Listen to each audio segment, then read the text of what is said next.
Drilling is done when you need to make a hole in solid raw material or to enlarge an existing hole. The tool moves rapidly to a start position near the raw material, then does a cutting motion into the material and finally moves out of the hole rapidly.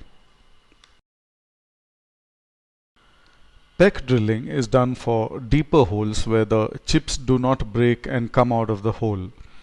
If chips do not come out, the cutting forces increase, temperature at the cutting edge increases, and tool life reduces. To break the chips, drilling is done in a series of pecks. The tool moves to a certain peck depth, then withdraws by a small amount like 0.5 mm at rapid, then again drills to the next peck, etc. The small withdrawal breaks the chip so that it can come out of the hole.